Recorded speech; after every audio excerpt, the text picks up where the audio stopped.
Hi, I'm John Storms. This is my Christmas light house. So a lot of people have asked, how does all this work? And what we're going to do right now is we're going to give you a quick behind the scenes tour of everything that's involved in making this light show go.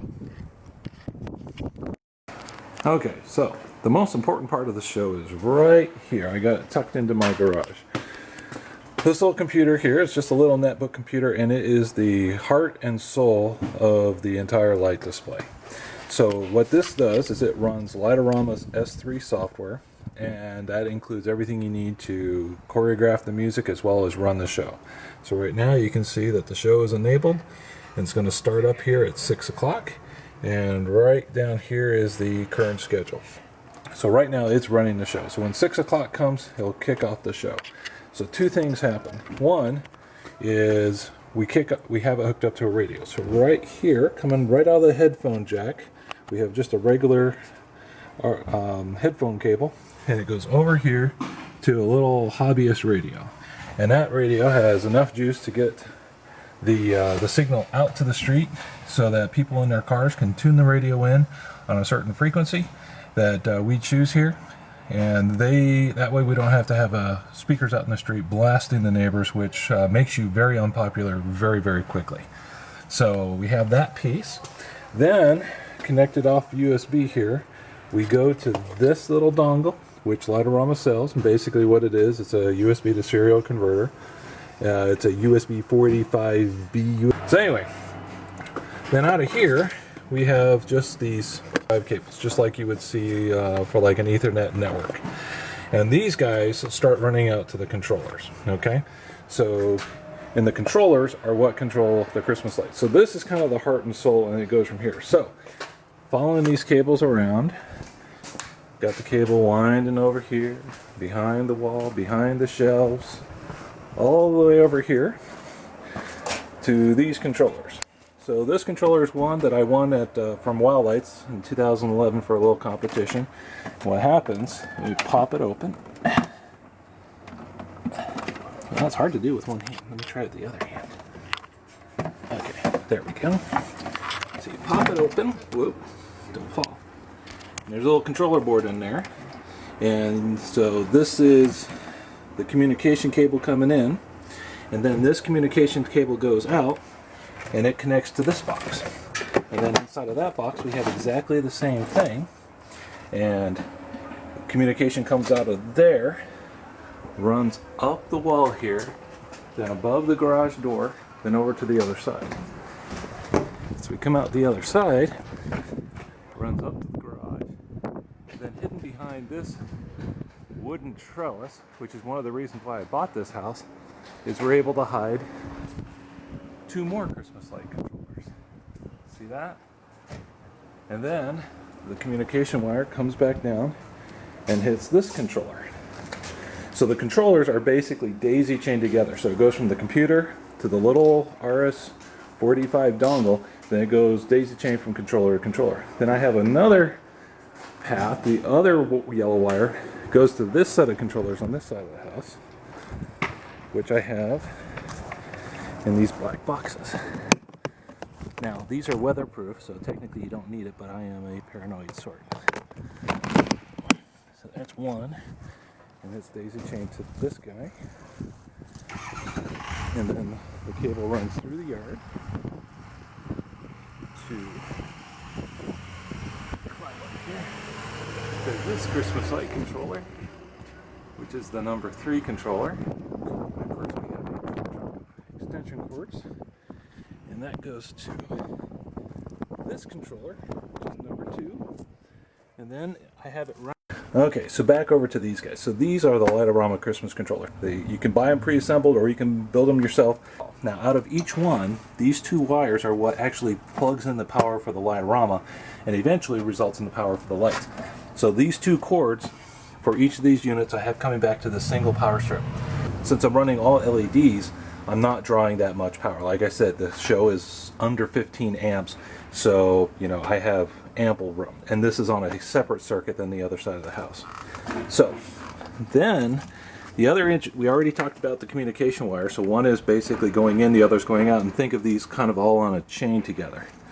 Then each one of these represents a channel. Now, a channel is just something that we control that turns the lights on or off. We tell it to fade or dim, or we tell it to shimmer or to sparkle.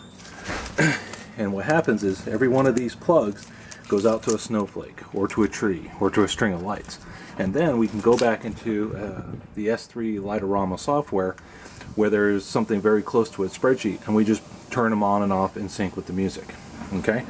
Now, I label each one of my cords to tell me where it's going. So this is on light controller number 7, channel 4. This one's on light controller 7, channel 1.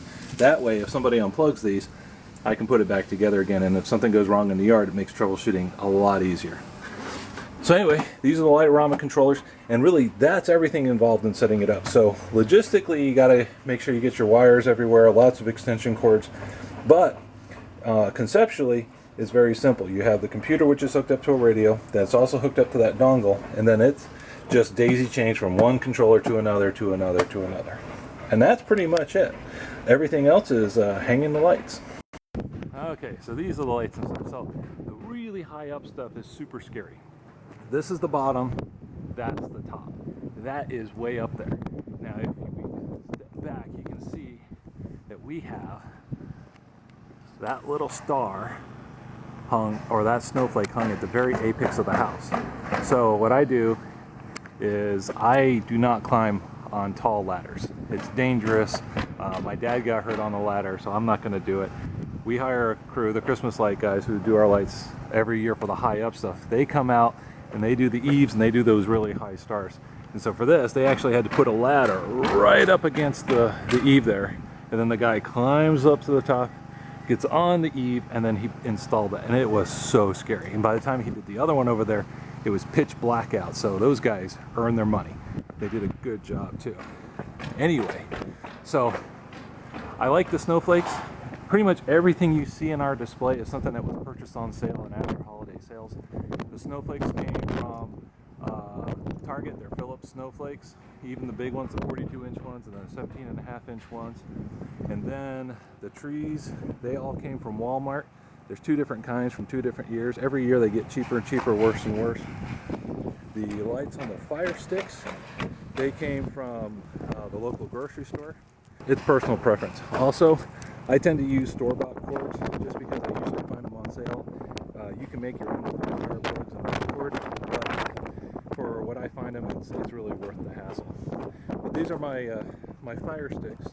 So what I do is I figure out how high up I want to go, and then I divide it by 8, and then I go and put a piece of painter's tape on the tree to figure out where that section is. Then when I wrap, I just wrap it by section, and each one of those is a channel for the fire stick. And then by just putting them in a chase and running it up the tree, you can make it look like the lights are running up or down the tree. And we do that on each side. And of course, we wrap the tree with a whole bunch of lights. Now, we do get wind here in December. It's one of the only months we actually do get wind. It's kind of windy today. So I tie everything down, and then I will run twine across to kind of keep everything against the wall. So I put in these screws into the concrete, and we tie it off with wire. And then when something breaks, I usually keep a couple backups or something. So like this snowflake went out. So what I did is I just went and got another snowflake, and then I just slapped it right on top of itself. Now, that's everything that's involved with it. Like I said, conceptually it's not too bad, but it's a lot of cables. It's a lot of work, but it's well worth it. In the front here, we have blue and white snowflake markers, and these markers came from Walmart. Again, they were on sale. All the extension cords we got on sale, and that's it. Let me go show you our sign. So what we do is we build a sign to tune people in. Now, we've gotten so much airtime this year, we've really had to cut the show back. So this is my Tune 2 sign. Very simple, reflective letters with lights across the top. And then I put floodlights right there. Then when the show is on, I'll flip this sign around, but for now I keep it like this, and right now I say we're closed, and I got the floodlights there to illuminate it. So when we're not actually playing the music, we just put the lights on static so people can see, meaning we just turn them all on, but we're not actually playing along with the music. And then storage wise, we got a lot of storage.